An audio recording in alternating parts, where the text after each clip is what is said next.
சென்னையைச் சேர்ந்த கிரிக்கெட் வீரர் சாய் கிஷோர் பாடியுள்ள தமிழ் பாடல் இணையத்தில் வைரலாகி வருகிறது. ஆசிய கோப்பை தொடர் மூலம் இந்திய அணியில் அறிமுகமான சாய் கிஷோர் தற்போது குஜராத் டைட்டன்ஸ் அணியில் இடம் பிடித்துள்ளார். அவர் தற்போது பாடிய தமிழ் பாடல் திரைப்பட பாடல் ஒன்று இணையத்தில் வேகமாக பரவி வருகிறது.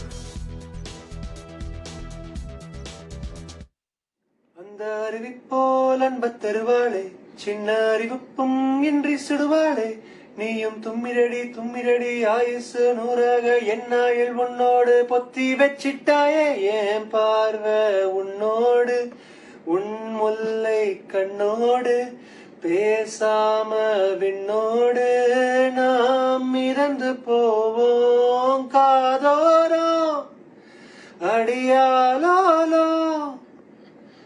நான் தாங்க மாறோ